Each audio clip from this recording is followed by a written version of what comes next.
The plains didn't forgive mistakes. They remembered them. Dust rolled across the earth like a living thing, curling around the hooves of a tired horses it carried.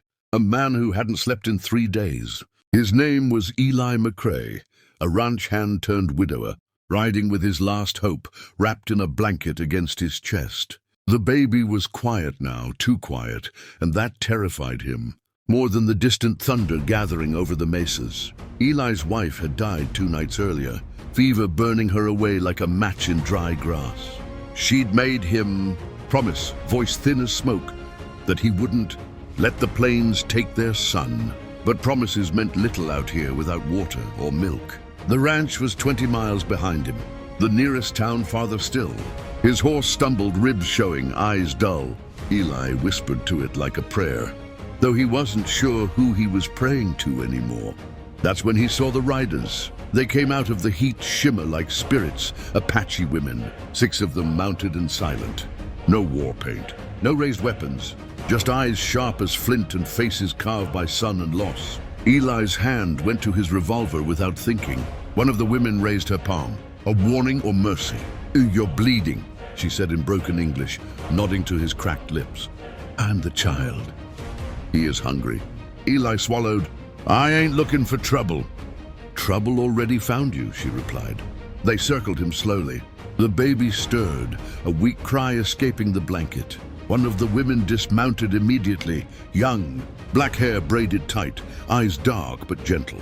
She reached out before Eli could stop her. "Wait!" She pulled back the cloth just enough to see the baby's face. Her expression shifted, not pity, not fear, but something heavier, recognition. "He will not live another night without milk," she said. Eli felt the truth of it hit him harder than any bullet. "We have goats," said another woman, older, her voice steady like stone. "And women who still nurse." Eli's breath caught. Hope hurt worse than despair. "Why help me?" he asked. The eldest woman stepped forward. "Because the plains take enough already." They rode together as the sun bled into the horizon. Eli's head swam by the time they reached the Apache camp hidden among red rock and scrub. Fires burned low. Children watched him with wide eyes. No one touched a weapon. They fed the baby first. Eli had never cried like that before, not even when his wife died. He watched his son drink, watched life return to his tiny fingers, watched strangers save what he could not. When the child slept, wrapped warm and breathing steady, the women gathered. The eldest spoke carefully. "Milk is not free in this land." Eli nodded. "I'll work. I'll pay. I'll do anything." She studied him for a long moment. "You cannot ride back to your ranch every day. The child will need milk for many moons." "I'll stay," Eli said instantly. A murmur rippled through the camp.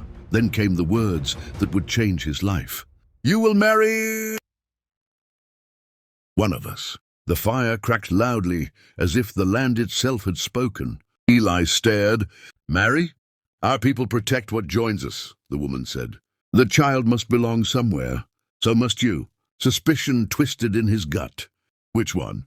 3 women stepped forward.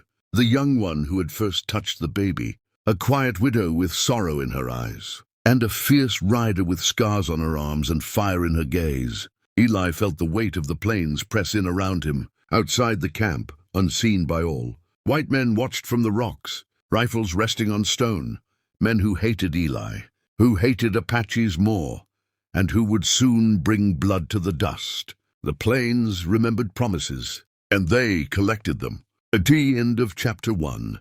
If you're gripped by this story, smash the like button, share your thoughts in the comments, and subscribe for the next chapter, because the choice Eli makes next will decide who lives and who burns. Chapter 2.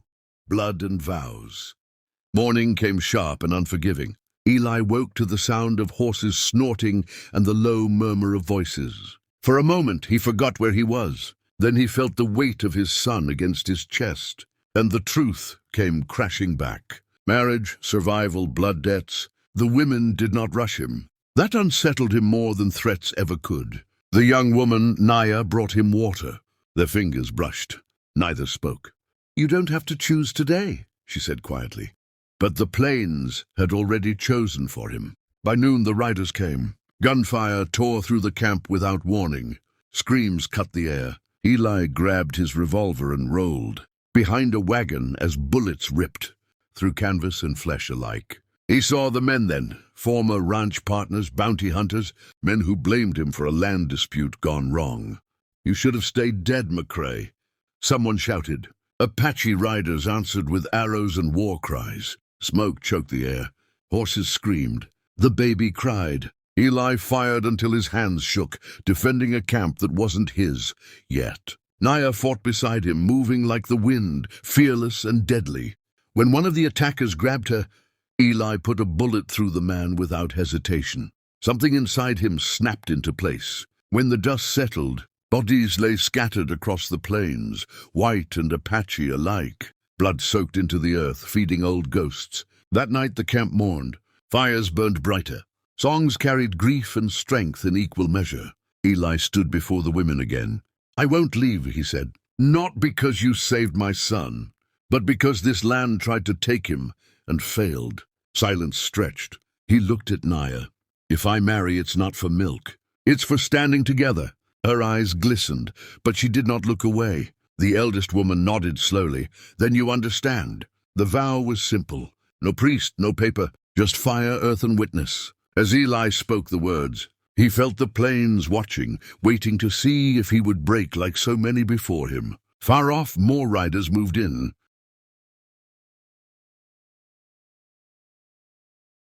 The darkness.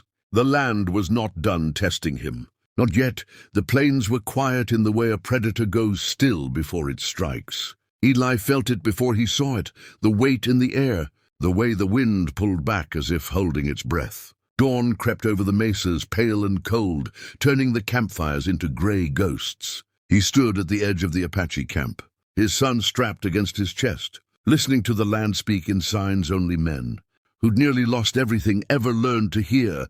Naya joined him without a sound. "They will come again," she said. Eli didn't ask who. "Out here, enemies multiplied like dust devils." "They won't stop," he replied. "Not after yesterday." Beyond the rocks, buzzards already circled, patient and certain. The dead had been left where they fell. Apache tradition said the land must remember what it was given. Eli understood that now.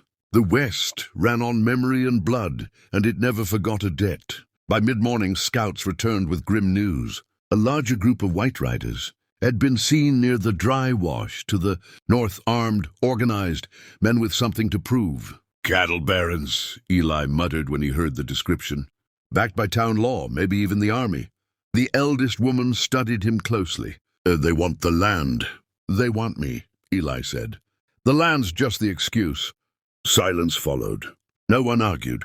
The dilemma sat heavy in Eli's chest. If he left, he might draw the danger away, but his son would die without milk. If he stayed, he risked bringing destruction to the people who had saved them both. That night, the camp gathered around the fire.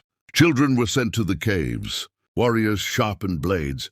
Women prepared medicine and whispered prayers to old spirits older than the plains themselves. Naya knelt beside Eli as he cleaned his revolver. "You carry guilt like a saddle you cannot remove," she said softly. "I bring death wherever I settle," he replied. "First my wife, now this." She placed her hand over his. "Death follows everyone here. You just notice it more." Their eyes met. The firelight danced between them, something unspoken, growing stronger than fear. This wasn't a romance born of comfort. It was forged in survival, in standing when the world demanded kneeling. Before dawn, the attack came. Rifles cracked from the hills. The first bullet took down a horse. The second found a warrior's chest. Shouts erupted as riders poured in from three sides, torches blazing, hate loud in their throats. Eli fired from behind a rock, steady and calm in a way that surprised him. Naya rode beside him, arrows flying true. The ground shook with hooves and screams, dust turning the world into a living storm. Then Eli saw it, the men pushing toward the caves. "The children!" he shouted. He broke cover without thinking, sprinting through gunfire, heart hammering. A man stepped into his path, shotgun raised. Eli fired first. The man fell. Another followed. And another. At the cave entrance, Eli stood alone, empty.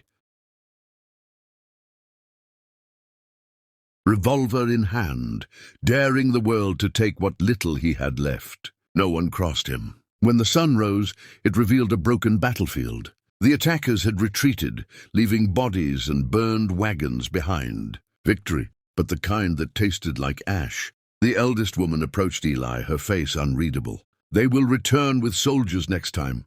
Eli nodded. He already knew. "I will ride east," he said. "Draw them away. Buy you time. Naya's breath caught, and your son." "He stays," Eli said, voice breaking, "where he can live."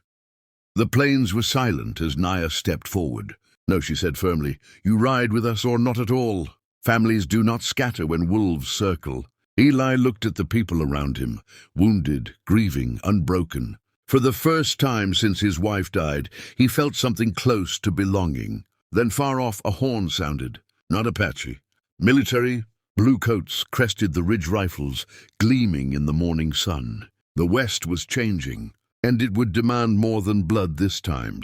If this story has pulled you deep into the dust and fire of the Wild West, hit like, share your thoughts in the comments and subscribe. Now, because the next chapter will decide whether Eli's family survives the coming army or is erased by history itself.